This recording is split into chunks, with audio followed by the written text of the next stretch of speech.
யூதித்து 1ஆம் அதிகாரம். யூதர்களுக்கு நேரிட்ட பேரிடர் நெபுகேஸ்நரும் அர்பகசாதும்.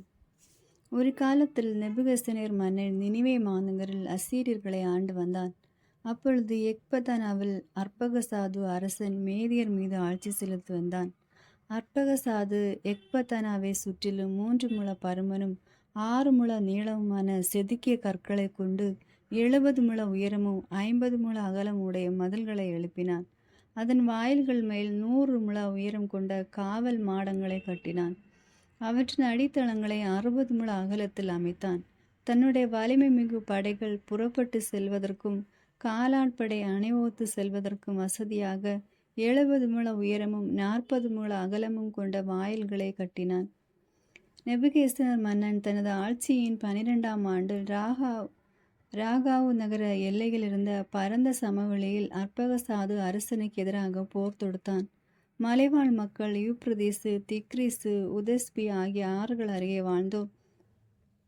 சமவெளியில் வாழ்ந்த ஏலாமியர் அரசன் அரியோக்கு ஆகிய அனைவரும் நெபுகேஸ்நருடன் சேர்ந்து கொண்டார்கள்.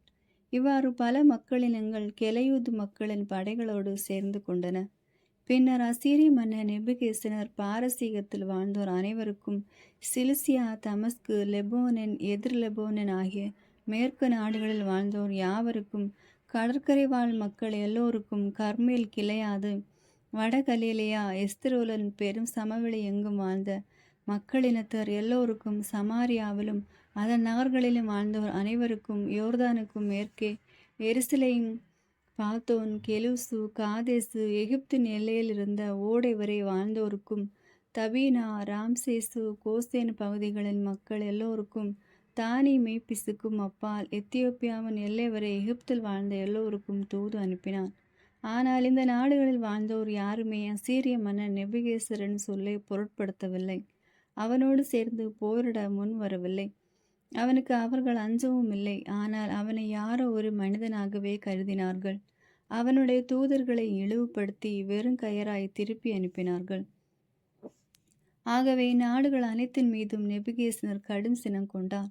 சிலிசியா, தமஸ்கு, சிரியா ஆகிய நாடுகள் அனைத்தையும் பழிவாங்கி மோவாபியர், அம்மோனியர், ஊதையர், எகிப்தியர் ஆகிய அனைவரையும் வாளுக்கு இரையாக்கப் போவதாக தன் அரியணை மீதும் அரசு மீதும் ஆணையிட்டான். இவ்வாறு மத்திய தரைக்கடல் முதல் பாரசீக வளைகுடா வரையிலும் வாழ்ந்த எல்லோரையும் அழிக்க கட்டளையிட்டான். நெபுகேஸ்நர் தனது ஆட்சியின் 17ஆம் ஆண்டில் தன் படைகளை அர்பகசாது அரசனுக்கு எதிராக ஒன்று திரட்டினான். அவனோடு போரிட்டு வெற்றி பெற்ற அவனுடைய காலாட்படை, குதிரைப்படை, தேர்ப்படை அனைத்தையும் முறியடித்தான். அவனுடைய நகர்களை கைப்பற்றிய பின் எக்பத்தனாவை வந்தடைந்தான். அதன் காவல் மாடங்களை கைப்பற்றி கடை வீதிகளில் புகுந்து கொள்ளையடித்து அதன் எழிலை சீர்குலைத்தான். மேலும் அவன் ராகாவு மலைப்பகுதியில் அர்பகசாதை பிடித்து தன் ஈட்டியால் குத்தி கொன்று அவனை முற்றிலும் அழித்தொழித்தான். பின்னர் தன்னோடு சேர்ந்து போரிட்ட மாபெரும் திரளான படை வீரர்களோடு நினிவேக்கு திரும்பி வந்தான். அங்கும் அவனும் அவனுடைய படை வீரர்களும் 120 நாள் விருந்து கொண்டாடி மகிழ்ந்தார்கள். 2ஆம் அதிகாரம். மேற்கு நாடுகளோடு போரிட திட்டம். அசீரிய மன்னன் நெபுகேஸ்நர் சூளுரை திருந்தவாறு எல்லா நாடுகளையும் பழி வாங்குவான் என்று அவனது ஆட்சியின் 18ஆம் ஆண்டு முதல் மாதம் 22ஆம் நாளன்று அரண்மனையில் பேசப்பட்டது. அவனும் தன் பணியாளர்கள், உயர்குடி மக்கள் யாவரையும் அழைத்து தனது இரகசிய திட்டம் பற்றி அவர்களோடு கலந்து ஆலோசித்தான்.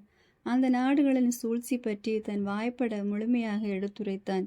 மன்னனிட்ட கட்டளை ஏற்காத அனைவரும் அழிக்கப்பட வேண்டும் என்று அவர்கள் முடிவு செய்தார்கள். ஆலோசனை கூட்டத்தில் முடிவில் அசீரிய மன்னன் நெபுகேஸ்நர் தன் படைத்தலைவனும் தனக்கு அடுத்த நிலையில் இருந்தவனுமான ஓலைபீரனை அழைத்து அவனை நோக்கி பின்வருமாறு கூறினான். அனைத்து உலகின் தலைவராகிய மாமன்னர் இவ்வாறு கூறுகிறார். இங்கிருந்து உடனே புறப்பட்டு செல்லும். போரிட தயங்காத 1,20,000 காலாட்படையினரையும் 12,000 குதிரை படையினரையும் உம்மோடு கூட்டிக் கொள்ளும்.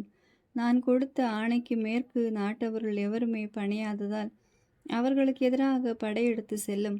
அவர்கள் நிலத்தின் விளைச்சலையும் தண்ணீர் வசதியையும் எனக்கு அளிப்பதற்கு அவர்களை ஆயத்தமாயிருக்க சொல்லும். ஏனெனில் நான் சினமுற்று அவர்களை எதிர்த்து சொல்லவிருக்கிறேன்.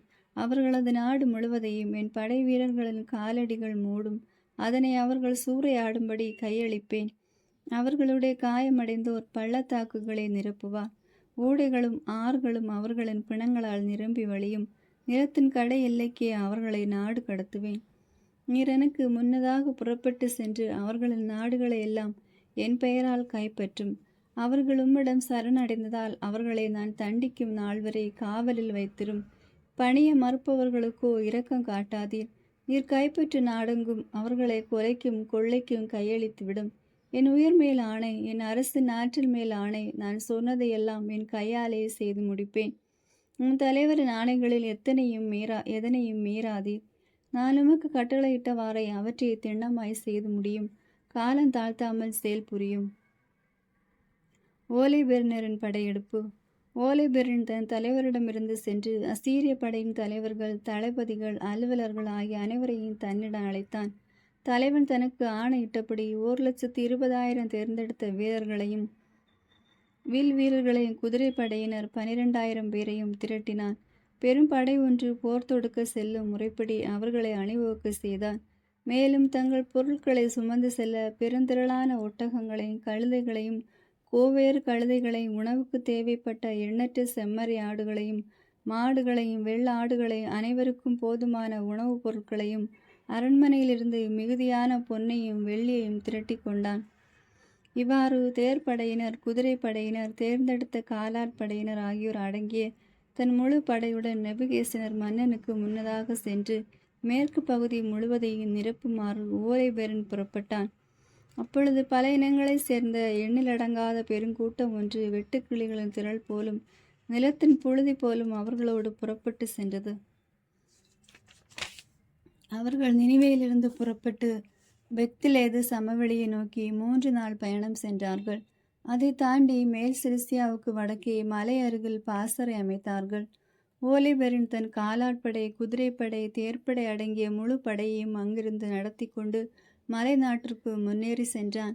வழியில் பூது, லூது என நகர்களை பாழ்படுத்திய பின் கெலையோ நாட்டிற்கு தெற்கே பாலி நிலத்தின் ஓரத்தில் வாழ்ந்து வந்த ராசியர், இஸ்மாவலர் ஆகிய அனைவரையும் கொள்ளையடித்தான். யூப்ரதிஸ் கரை வழியாக சென்று மெசமெத்தியாமியவையும் கடந்து அப்ரோன் ஓடை முதல் கடல் வரை இருந்த அரண்சூழ் நகர்கள் அனைத்தையும் தரைமட்டமாக்கினான். மேலும் சிலிசியா நாட்டை அவன் கைப்பற்றி தன்னை எதிர்த்த யாவரையும் கொன்றான். பிறகு அரேபியாவிற்கு எதிரே இருந்த எப்பேத்தின் தெல்லை அடைந்தான். மிதியானியர் யாவரையும் சுற்றி வளைத்து அவர்களின் கூடாரங்களை தீக்கிரையாக்கி கொட்டில்களையும் கொள்ளையடித்தான். கோதுமை அறுவடை காலத்தில் அவன் தமஸ்கு சமவெளிக்கு இறங்கி சென்றான். அவர்களுடைய வயல்களுக்கு தீ வைத்தான். ஆடு மாடுகளை அழித்தான். நகர்களை சூறையாடினான். வயல்வெளிகளை பாழாக்கினான். இளைஞர்கள் அனைவரையும் வாளுக்கிரையாக்கினான். சீதோன், தீர், சூர், ஓக்கினா, யாம்னியா ஆகிய கடலோர நகர்களில் வாழ்ந்தோர் யாவரும் அவனுக்கு அஞ்சி நடுங்கினர். ஆசோத்து, அஸ்கலோனில் வாழ்ந்தோரும் அவனுக்கு பெரிதும் அஞ்சினர். 3ஆம் அதிகாரம். ஓலைபெர்னின் வெற்றி. ஆகியார் அந்த நாடுகளின் மக்கள் அமைதி வேண்டி ஓலைபெர்னிடம் தூதர்களை அனுப்பி பின்வருமாறு கூறினார்கள். இதோ, நெபுகேஸ்நேர் மாமன்னரின் பணியாளர்களாகிய நாங்கள் உமக்கு அடிபணிகிறோம்.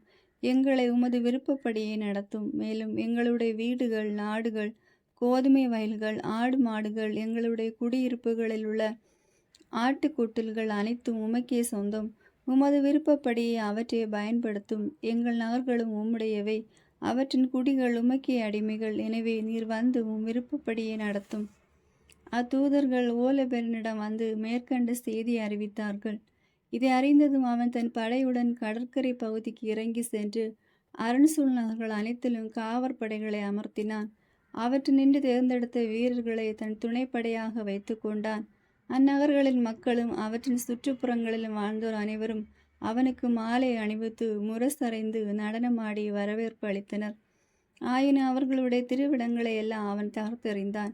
தூய தோப்புகளை வெட்டி அழித்தான். ஏனெனில் எல்லா இனத்தாரும் நெபுகேஸ்நேரை மட்டுமே வழிபட வேண்டும். எல்லா மொழியினரும் குலத்தினரும் அவனை மட்டுமே தெய்வமாக போற்ற வேண்டும் என்ற நோக்கத்தோடு அந்நாடுகளின் தெய்வங்கள் அனைத்தையும் அழித்தொழிக்குமாறு அவனுக்கு ஆணையிடப்பட்டிருந்தது. பின்பு ஓலைபெர்ன் யூதேயாவின் மலைத்தொடருக்கு எதிரிலும் தோத்தானுக்கு அருகிலும் அமைந்திருந்த எஸ்திரலோனை நோக்கி சென்றான். கேபாய், சித்தோப்பலி நகர்களுக்கு இடையே பாசறை அமைத்து தன் படைக்கு தேவையானவற்றையெல்லாம் திரட்ட 1 மாதம் முழுவதும் அங்கு தங்கியிருந்தான். 4ஆம் அதிகாரம். இஸ்ரேலின் எதிர்ப்பு. அசீரிய மன்னன் நெபுகேத்நேசருடைய படைத்தலைவன் ஓலபெரின் வேற்றினத்தாருக்கு செய்திருந்த அனைத்தையும் அவன் எவ்வாறு அவர்களின் கோவில்கள் எல்லாவற்றையும் சூறையாடி தகர்த்தெறிந்தான் என்பதையும் யூதேயாவில் வாழ்ந்து வந்த இஸ்ரேலர் கேள்விப்பட்டனர். எனவே அவன் வருவதை அறிந்து பெரிது அஞ்சினார்கள். எருசலேமை குறித்தும் தங்கள் கடவுளாகிய ஆண்டவரின் கோவிலை குறித்தும் கலங்கினார்கள். ஏனெனில் சற்று முன்னரே அவர்கள் தங்கள் அடிமை வாழ்விலிருந்து விடுதலை பெற்றிருந்தார்கள். யூதேயா நாட்டு மக்கள் யாவரும் அண்மையில்தான் ஒருங்கிணைக்கப்பட்டிருந்தார்கள். தீட்டுப்பட்டிருந்த தூய கலன்களும் பலிபீடமும் கோவிலும் மீண்டும் தூய்மைப்படுத்தப்பட்டிருந்தன. அவர்கள் சமாரியா நாடு முழுவதற்கும் கோனா, பெத்கோரான், பெல்மாயிம், எரிகோ, கோபா, ஐசோரா, சாலோம் பள்ளத்தாக்கு ஆகிய நகர்களுக்கும் செய்தி அனுப்பினார்கள். உடனே அவர்கள் உயர்ந்த மலை உச்சிகளை கைப்பற்றி அங்கிருந்த ஊர்களை காவலரண் செய்து வலுப்படுத்தினார்கள். அவர்களின் வயல்கள் அண்மையிலே அறுவடையாகியிருந்ததால் போருக்கு முன்னேற்பாடாக உணவுப் பொருட்களை சேகரித்தார்கள். அக்காலத்தில் எருசலேமில் இருந்த தலைமை குரு யோவாக்கிம் என்பவர் எஸ்தரலோனுக்கு எதிரிலும் தோத்தான் சமவெளிக்கு அருகிலும் அமைந்திருந்த பெத்தூலியா, பெத்மஸ்தாயும் ஆகிய நகரங்களின் மக்களுக்கு மடல் எழுதி அனுப்பினார். யூதேயாவுக்குள் நுழைவதற்குரிய மலைப்பாதைகளை கைப்பற்றுமாறு அவர்களுக்கு கட்டளையிட்டார். ஒரே நேரத்தில் 2 மட்டுமே செல்லக்கூடிய அளவுக்கு அவை குறுகியவனாயிருந்ததால் தாக்குவதற்காக மேலே ஏறி வரும் எவரையும் தடுப்பதற்கு எளியதாயிருந்தது. தலைமை குரு யோவாக்கிமும் எருசலேமில் குழுமியிருந்த இஸ்ரேல் மக்களின் ஆட்சி மன்ற உறுப்பினர்களும் ஆணையிட்டபடி இஸ்ரேலர் செய்து முடித்தனர். பொது மன்றாட்டும் நோன்பும். இஸ்ரேலின் ஆண்கள் யாவரும் கடவுளை நோக்கி மிகுந்த ஆர்வத்துடன் கூக்குரலிட்டார்கள். நோன்பிருந்து தங்களையே தாழ்த்தி கொண்டார்கள். அவர்களும் அவர்களுடைய மனைவியர், மக்கள், கால்நடைகள், உடன்வாழ் அந்நியர்கள், கூலி ஆட்கள், அடிமைகள் ஆகிய அனைவரும் இடுப்பில் சாக்குடை அணிந்து கொண்டனர். எருசலேமில் வாழ்ந்து வந்த இஸ்ரேலில் ஆண்கள், பெண்கள், குழந்தைகள் ஆகிய அனைவரும் தலையில் சாம்பலை தூவி கொண்டனர். சாக்கியை விரித்து கோவிலின் முகப்பில் ஆண்டவர் திருமுன் குப்புற விழுந்தனர். பிறகு அவர்கள் பலிபீடத்தையும் சாக்கினால் மூடினார்கள். இஸ்ரேலின் கடவுளை நோக்கி தங்கள் குழந்தைகள் அடிமை வாழ்வுக்கு கையளிக்கப்படாதவாறும் மனைவியர் கவர்ந்து செல்லப்படாதவாறும் உரிமை சொத்தாகிய நகர்கள் அழிவுறாதவாறும் வேற்றினத்தார் ஏளனம் செய்யும் அளவுக்கு திருவிடம் தீட்டப்பட்டு இழிவுறாதவாறும் காத்திடும்படி ஒரே குரலில் மனமுருகி மன்றாடினார்கள். ஆண்டவர் அவர்களது குரலுக்கு செவி சாய்த்தார். அவர்களது கடும் துன்பத்தை கண்ணுற்றார். ஏனெனில் யூதேயா முழுவதிலும் எருசலேமில் எல்லாம் வல்ல ஆண்டவரது கோவில் முன்னிலையிலும் மக்கள் பல நாள் நோன்பிருந்தார்கள். தலைமை குரு யோவாக்கிமும் ஆண்டவர் திருமுன் பணிபுரிந்த குருக்கள் அனைவரும் திருவெளிப்பாட்டு பணியாளர்களும் இடுப்பில் சாக்கு உடை அணிந்து கொண்டு அன்றாட எரிபலிகளையும் மக்களின் நேர்ச்சிகளையும் தன்னார்வ காணிக்கைகளையும் செலுத்தினார்கள். தங்கள் தலைப்பாகிய மேல் சாம்பலை தூவிக்கொண்டு இஸ்ரேலின் அனைத்தின் மீதும் ஆண்டவர் இன்முகம் காட்டுமாறு முழு வலிமையோடும் அவரை நோக்கி கூக்குரலிட்டார்கள். 5ஆம் அதிகாரம். இஸ்ரேலரோடு போரிட திட்டம். இஸ்ரேல் மக்கள் போருக்கு ஆயத்தமாகிவிட்டார்கள். மலைப்பாதைகளை மூடிவிட்டார்கள். உயர்ந்த மலை உச்சிகளை காவலரண் செய்து வலிமைப்படுத்தியுள்ளார்கள். சமவெளிகளில் வழித்தடைகளை அமைத்தார்கள் என்று அசீரின் படைத்தலைவன் ஓலபெரினுக்கு தெரிவிக்கப்பட்டது. அப்பொழுது அவன் கடுசினமுற்றான். மோவாபு நாட்டு தலைவர்கள், அம்மோன் நாட்டு படைத்தலைவர்கள், கடலோர பகுதிகளின் ஆளுநர்கள் ஆகிய அனைவரையும் அழைத்தான். கானான் நாட்டு மக்களை, எனக்கு மறுமொழி கூறுங்கள். மலை நாட்டில் வாழும் இந்த மக்கள் யார்? இவர்கள் குடியிருக்கும் நகர்கள் யாவை? இவர்களுடைய படை வீரர்களின் எண்ணிக்கை என்ன? இவர்களுடைய ஆற்றலும் வலிமையும் எதில் அடங்கும்? இவர்களின் மன்னன் யார்? இவர்களுடைய படைத்தலைவன் யார்? மேற்கு நாடுகளில் குடியிருக்கும் எல்லா மக்கள் நடுவிலும் இவர்கள் மட்டும் வந்து என்னை சந்திக்க மறுத்தது ஏன் என்று அவர்களை வினவினான். அக்கியோரின் உரை. அம்மோனியர் யாவருக்கும் தலைவரான அக்கியோர் ஓலபெரினிடம் பின்வருமாறு கூறினார். என் தலைவரே, உன் பணியாளனின் வாயினின்று வரும் சொல்லை கேளும். மலை நாட்டில் உமக்கே அருகே வாழ்பவர்களான இந்த மக்களை பற்றிய உண்மையை உமக்கு எடுத்துரைப்பேன். உன் பணியாளனின் வாயினின்று பொய் எதுவும் வராது. இந்த மக்கள் கல்தேரின் வழிமரபினர். கல்தேர் நாட்டில் வாழ்ந்த தங்கள் மூதாதையரின் தெய்வங்களை இவர்கள் வழிபட விரும்பாததால் ஒரு காலத்தில் மெசொப்பொத்தாமியாவில் குடியேறினார்கள். அதாவது தங்கள் மூதாதையரின் வழியை விட்டுவிட்டு தாங்கள் அறிய வந்த கடவுளான விண்ணக இறைவனை தொழுதார்கள். இதனால் கல்தேயர் தங்கள் தெய்வங்களின் முன்னிலையில் நின்று இவர்களை விரட்டி அடித்த பொழுது அவர்கள் மெசமெத்தாமியாவுக்கு தப்பியோடி அங்கு நீண்ட நாள் தங்கியிருந்தார்கள். பின்னர் தாங்கள் தங்கியிருந்த இடத்தை விட்டு கானான் நாட்டுக்கு செல்லுமாறு அவர்களுடைய கடவுள் அவர்களுக்கு கட்டளையிட்டார். அவ்வாறே அவர்கள் அங்கு குடியேறி பொன், வெள்ளி, பெருந்திரளான கால்நடைகள் ஆகியவற்றால் வளமையுற்றார்கள். கானான் நாடெங்கும் பஞ்சம் நிலவிய பொழுது அவர்கள் எகிப்து நாட்டுக்கு சென்றார்கள். அங்கு உணவு வளம் நீடித்தவரை தங்கியிருந்தார்கள். அப்பொழுது அவர்களது இனம் எண்ண முடியாத அளவுக்கு பல்கி பெருகியது. ஆகையால் எகிப்து மன்னன் அவர்கள் மீது பகைமை கொண்டு செங்கல் செய்யும் கடின வேலையை அவர்கள் மீது வஞ்சகமாய் சுமத்தினான். அவர்களை கொடுமைப்படுத்தி அடிமைகளாக்கினான். எனவே அவர்கள் தங்கள் கடவுளை நோக்கி கூக்குரலிட்டார்கள். அவரும் எகிப்து நாடு முழுவதையும் தீரா கொள்ளை நோய்களால் தாக்கினார். ஆகையால் எகிப்தியர் அவர்களை தங்களிடமிருந்து விரட்டி அடித்தனர். அப்பொழுது கடவுள் அவர்கள் கண்முன் செங்கடலை வறண்டு போக செய்தார். அவர் சீனாய், காதேசு, பர்னேயா வழியாக அவர்களை நடத்தி செல்ல அவர்கள் பாலி நிலத்தில் வாழ்ந்த யாவரையும் விரட்டி அடித்தார்கள். பின்னர் எமோரியரின் நாட்டில் குடியேறினார்கள். தங்களின் வலிமையால் கெஸ்போனியர் யாவரையும் அழித்தொழித்தார்கள். யோர்தான் ஆற்றை கடந்து மலைநாடு முழுவதையும் தங்கள் உடைமையாக்கி கொண்டார்கள். கானானியர், பெருசியர், எபூசியர், செக்கேமியர் ஆகியோரையும் கிர்காசியர் அனைவரையும் அங்கிருந்து துரத்திவிட்டு அங்கே நீண்ட நாள் வாழ்ந்து வந்தார்கள். அவர்கள் தங்கள் கடவுள் முன்னிலையில் பாவம் செய்யாத வரையில் வளமுடன் வாழ்ந்தார்கள். ஏனெனில் அநீதியை வரைக்கும் கடவுள் அவர்கள் நடுவே இருக்கிறார். ஆனால் அவர்களுக்கென்று அவர் வகுத்து கொடுத்திருந்த வழியை விட்டு விலகி சென்றபோது அவர்கள் பல போர்களால் பெரிதும் அழிந்தார்கள். அயல் நாட்டுக்கு கைதிகளாய் கொண்டு செல்லப்பட்டார்கள். அவர்களுடைய கடவுளின் கோவில் தரைமட்டமானது. அவர்களை பகைவர்கள் கைப்பற்றினார்கள். ஆனால் இப்பொழுது அவர்கள் தங்கள் கடவுளிடம் மனம் திரும்பி வந்துள்ளார்கள். தாங்கள் சிதறடிக்கப்பட்ட இடங்களிலிருந்து திரும்பி வந்துள்ளார்கள். தங்களது திருவிடம் அமைந்துள்ள எருசலேமை மீண்டும் உரிமையாக்கி கொண்டுள்ளார்கள். பாழடைந்து கிடந்த மலை நாட்டில் மீண்டும் குடியேறியுள்ளார்கள். எனவே தலைவர் பெருமானே, இப்போது இந்த மக்களிடம் தவறு ஏதேனும் காணப்பட்டால், இவர்கள் தங்களின் கடவுளுக்கு எதிராக பாவம் செய்திருந்தால், இவர்கள் செய்த பாவத்தை நம்மால் கண்டுபிடிக்க முடியுமானால் நாம் புறப்பட்டு சென்று இவர்களை போரில் முறியடிக்கலாம். ஆனால் இந்த இனத்தாரிடம் குற்றம் ஒன்றும் இல்லையானால் என் தலைவரை இவர்களை தாக்காது விட்டுவிடும். இல்லையெனில் இவர்களின் கடவுளாகிய ஆண்டவர் இவர்கள் சார்பாக இருந்து இவர்களை பாதுகாக்க நாம் அனைத்துலகின் பழிப்புக்கு உள்ளாவோம். ஓலபெருனின் மறுமொழி.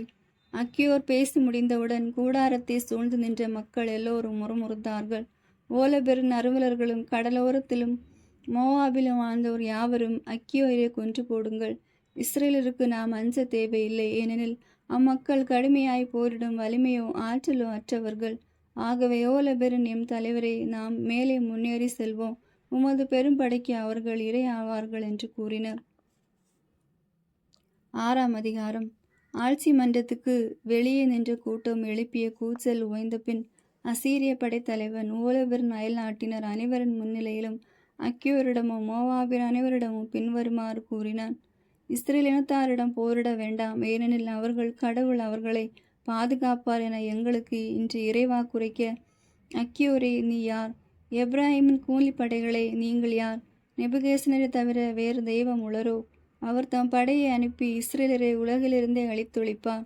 அவர்களின் கடவுள் அவர்களை காப்பாற்ற மாட்டார். ஆனால் மன்னரின் பணியாளர்களாகிய நாங்கள் அவர்கள் எல்லோரையும் ஓர் ஆளை வீழ்த்துவது போல் எளிதாக கொன்றளிப்போம். எங்கள் குதிரைப்படையை அவர்களால் எதிர்த்து நிற்க முடியாது. இப்படைகளை கொண்டு அவர்களை தீக்கிரையாக்குவோம். அவர்களின் மலைகளெங்கும் அவர்களது குருதி வழிந்தோடும். அவர்களின் சமவெளிகள் அவர்களுடைய சடலங்களால் நிரம்பும். அவர்களால் எங்களை எதிர்த்து நிற்க முடியாது. அவர்கள் முற்றிலும் அழிக்கப்படுவார்கள் என்கிறார். உலகிற்கெல்லாம் தலைவரான நெபுகேஸ்னர் மன்னர் அவர் உரைத்து விட்டார். அவர் உரைத்த சொல் எதுவும் பொய்க்காது. இன்றைய சொற்களை பிதற்றிய அக்கியோரே, நீ அமோனியரின் கைக்கூலி நயவஞ்சகன். இன்று முதல் எகிப்து நின்று வெளிவந்த இந்த இனத்தை நான் பழி வாங்குவரை நீ என் முகத்தில் விழிக்காதே. நான் திரும்பி வரும்பொழுது என் படையின் வாளும் என் பணியாளர்களின் வேலும் உன் விழாவை குத்தி ஊடுருவும். இஸ்ரேலரோடு நீயும் வெட்டி வீழ்த்தப்படுவாய். இப்போது என் பணியாளர்கள் உன்னை மலைநாட்டுக்கு கொண்டு செல்வார்கள். மலைப்பாதை அருகே உள்ள நகர் ஒன்றில் உன்னை விட்டு விடுவார்கள். இஸ்ரேலரோடு அழிக்கப்படும் வரை நீ சாக மாட்டாய். அவர்கள் பிடிபட மாட்டார்கள் என நீ மனமாற நம்பினால் பிறகு ஏன் உன் முகம் வாட்டமுற வேண்டும்? நான் கூறிவிட்டேன், என் சொற்களில் எதுவும் பொய்க்காது. அக்கியோர் இஸ்ரேலரிடம் கையளிக்கப்படல். அக்கியோரை பிடித்து பெத்தூலியாவுக்கு கொண்டு போய் இஸ்ரேல் மக்களிடம் ஒப்படைக்கும்படி ஓலபெரன் தன் கூடாரத்தில் பணியாற்றிய பணியாளர்களுக்கு கட்டளையிட்டான். எனவே பணியாளர்கள் அவனை பிடித்து பாசறைக்கு வெளியே சமவெளிக்கு கொண்டு சென்றார்கள். அங்கிருந்து மலைநாட்டுக்கு போய் பெத்தூலியாவின் அடிவாரத்தில் இருந்த நீரூற்றுகளை அடைந்தார்கள். அந்நகரின் ஆண்கள் இவர்கள் மலை உச்சியில் கண்டபொழுது தங்கள் படைக்கலங்களை எடுத்துக்கொண்டு நகரிலிருந்து வெளியேறி மலை உச்சிக்கு ஏறி சென்றார்கள். கவன் வீசுவோர் அனைவரும் ஓலபெரின் பணியாளர் மீது கற்களை எறிந்து இவர்கள் மேலே ஏறி வராதவாறு தடுத்தார்கள். எனவே இவர்கள் மலை இடுக்கில் பதுங்கிக் கொண்டு அக்கியோரை கட்டி மலையடி வாரத்தில் கிடத்திவிட்டு தங்கள் தலைவனிடம் திரும்பினார்கள். அப்பொழுது இஸ்ரேலர் தங்கள் நகரிலிருந்து கீழே இறங்கி வந்து அக்கியோரை கட்டவிழ்த்து பெத்தூலியாவுக்கு அழைத்து சென்று தங்கள் நகர பெரியோர் முன் அவரை நிறுத்தினர். அக்காலத்தில் சிமியோன் குலத்தை சேர்ந்த மீகாவின் மகன் ஊசியா, கெதோனியலின் மகன் காபிரி, மெல்கியலின் மகன் கார்மி ஆகியோர் நகர பெரியோராய் விளங்கினர். அவர்கள் நகரின் மூப்பர்கள் அனைவரையும் ஒன்றி கூட்டினார்கள். மக்கள் நடுவில் அக்கியோரை நிற்க வைத்தார்கள். உடனே இளைஞர்கள், பெண்கள் ஆகிய அனைவரும் கூட்டம் நடந்த இடத்திற்கு ஓடி வந்தார்கள். அப்பொழுது ஊசியா நிகழ்ந்தது என்ன என்று அக்கியோரை வினவினார். அவர் மறுமொழியாக, ஓலேபெரின் ஆட்சி மன்றத்தில் நடந்தது அசீரிய தலைவர்கள் முன்னிலையில் தான் எடுத்து சொன்னது. இஸ்ரேல் இனத்தாருக்கு எதிராக தான் செய்யவிருந்ததை ஓலேபெரின் இருமாப்புடன் உரைத்தது ஆகிய அனைத்தையும் அவர்களுக்கு தெரிவித்தார். இதனால் மக்கள் குப்புற விழுந்து கடவுளை தொழுதார்கள். விண்ணக கடவுளாகிய ஆண்டவரே, எங்கள் பகைவர்களின் இருமாப்பை பாரும். எங்களுடைய இனத்தாரின் தாழ்நிலையை கண்டு மனம் இறங்கும். இன்று தங்களை உமக்கென்று அர்ப்பணித்து கொண்ட மக்களை கண்ணோக்கும் என்று மன்றாடினார்கள். பிறகு அவர்கள் அக்கியோருக்கு ஆறுதல் கூறி அவரை பெரிதும் பாராட்டினார்கள். ஊசியா அவரை கூட்டத்திலிருந்து தம் வீட்டுக்கு அழைத்து சென்று மூப்பர்களோடு விருந்தளித்தார்.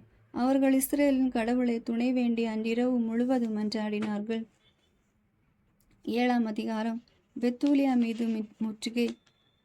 மறுநாள் ஓலிபெரன் தன் படை முழுவதும் தன்னுடன் சேர்த்து போரிட வந்திருந்த எல்லா வீரர்களும் கட்டளையிட்டு பெத்தூலியாவை எதிர்த்து படையெடுத்து சென்ற மலைப்பாதைகளை கைப்பற்றவும் இஸ்ரேலருக்கு எதிராய் போர் தொடுக்கவும் கூறினான். அன்றே படை வீரர் யாவரும் அணிவகுத்து சென்றனர். அவர்களின் எண்ணிக்கை வருமாறு: காலால் படையினர் 1,70,000, குதிரை படையினர் 12,000 மற்றும் தேவையான பொருட்களை கால்நடையாக எடுத்து சென்றோர் மாபெரும் தொகையினர். அவர்கள் பெத்தூலியாவுக்கு அருகே பள்ளத்தாக்கில் நீரூற்றி ஒட்டி பாசறை அமைத்தார்கள். அகல அளவில் தோத்தானில் இருந்த பெல்மாய் வரை, நீள அளவில் பெத்தூலியாவிலிருந்து எஸ்திரலோனுக்கு எதிரே இருந்த கியமோன் வரையும் பரவி இருந்தார்கள். இஸ்ரேலர் பெருந்திரளாய் வந்த பகைவர்களை கண்டு மிகவும் நடுங்கினர். இவர்கள் நாடு முழுவதையும் இப்போது விழுங்கப் போகிறார்கள். உயர்ந்த மலைகளோ பள்ளத்தாக்குகளோ குன்றுகளோ அவர்களின் பழுவை தாங்கா என்று தங்களுக்குள் பேசி கொண்டனர். எனினும் அவர்கள் ஒவ்வொருவரும் படைக்கலம் தாங்கியவராய் தங்கள் காவல் மாடங்களில் தீமூட்டி அன்று இரவு முழுவதும் காவல் புரிந்தார்கள். 2ஆம் நாள் ஓலேபெரன் தன் குதிரைப்படை முழுவதையும் பெத்தூலியாவில் இருந்த இஸ்ரேலர் காணும்படி அணிவகுத்து செல்லுமாறு செய்தான். இஸ்ரேலருடைய நகருக்கு செல்லும் வழிகளை மேற்பார்வையிட்டான். நீரூற்றிகளை தேடி பார்த்து கைப்பற்றி படை வீரர்களை அவற்றுக்கு காவலாக நிறுத்தினான். பிறகு தன் படையிடம் திரும்பினான். ஏதோமிய மக்களுடைய ஆளுநர்கள் அனைவரும், மோவாபிய மக்களின் தலைவர்கள் அனைவரும், கடலோர பகுதிகளின் படைத்தலைவர்களும் அவனிடம் வந்து பின்வருமாறு கூறினார்கள்: எங்கள் தலைவரை, உமது படைக்கு தோல்வி ஏற்படாமல் இருக்க நாங்கள் சொல்வதை கேளும். இந்த இஸ்ரேல் மக்கள் தங்கள் ஈட்டிகளை அல்ல, தாங்களும் வாளும் உயர்ந்த மலைகளையே நம்பியிருக்கிறார்கள். ஏனென்றால் அவர்களுடைய மலை உச்சிகளுக்கு ஏறி செல்வது எளிதென்று. ஆகவே தலைவரை, வழக்கமான அணிவகுப்பு முறையை மாற்றி அமைத்து போர் புரிந்தால் ஆட்கள் ஒருவர் கூட அழிய மாட்டார். உமது கூடாரத்திலே நீர் தங்கியிரும். உம்முடைய படை வீரர்கள் எல்லோரும் தங்களது இடத்திலே இருக்கட்டும். ஆனால் பணியாளர்கள் மலையடி வாரத்திலிருந்து சுரக்கும் நீரூற்றை கைப்பற்றி கொள்ளட்டும். ஏனெனில் பெத்தூலியாவில் வாழ்பவர்கள் யாவரும் இதிலிருந்துதான் தண்ணீர் எடுக்கின்றனர். இதனால் தாகமே அவர்களை கொன்றுவிடும். அவர்கள் தங்களது நகரை கையளித்து விடுவார்கள்.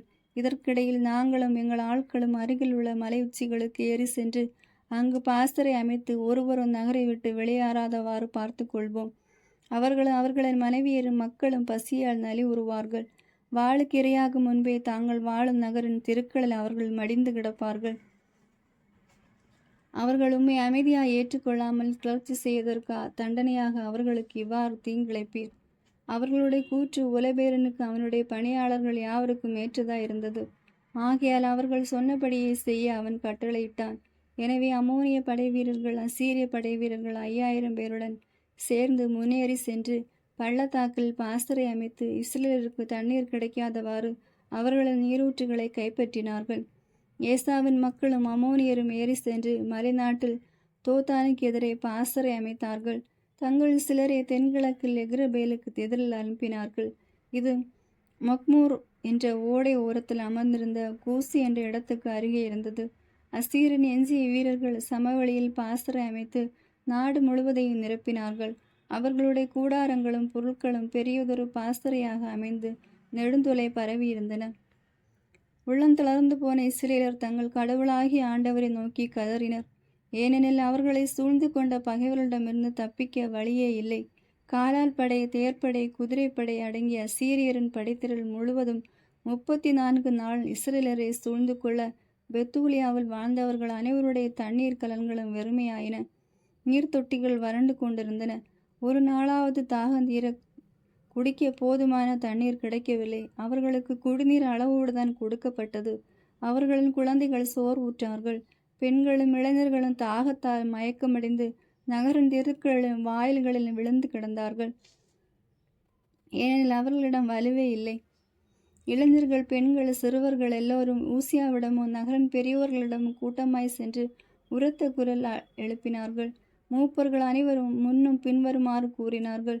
நமக்கிடையே கடவுள் தீர்ப்பு வழங்கட்டும். அசீரியருடன் நீங்கள் சமாதானம் செய்து கொள்ளாததால் நமக்கு பெரும் அநீதி இழைத்திருக்கிறீர்கள். இப்போது நமக்கு உதவி செய்வார் யாரும் இல்லை. நாம் தாகத்தாலும் பேரழிவாலும் அவர்கள் முன் தலை குனியும்படி கடவுள் நம்மை அவர்களிடம் ஒப்படைத்துள்ளார். உடனே அவர்களை அழையுங்கள். நகர் முழுவதையும் சூறையாடும்படி ஓலபெர்னின் வீரர்களிடம் அவனுடைய படைகளிடமும் கையளியுங்கள். ஏனெனில் அவர்களால் சிறைப்பிடிக்கப்படுவது நமக்கு மேலானது. அதனால் நாம் அவர்களுக்கு அடிமைகளாவோம். ஆனால் நமது உயிர் காப்பாற்றப்படும். மேலும் நம் கண் முன்னே நம் குழந்தைகள் சாவதையும் நம் மனைவி மக்கள் உயிர் விடுவதையும் காண மாட்டோம். விண்ணையும் மண்ணையும் நம் கடவுளையும் நம் மூதாதையரின் ஆண்டவரை உங்களுக்கு எதிர்சாட்சிகளாக அழைக்கிறோம்.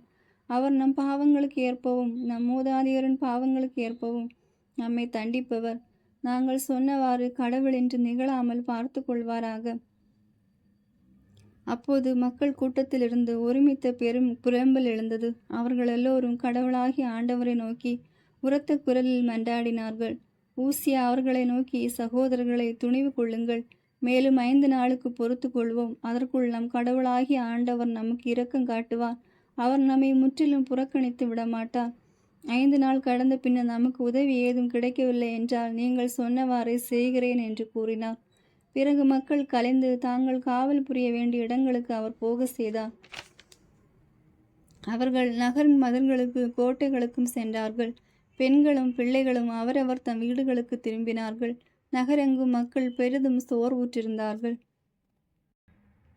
ஆமென். God bless you.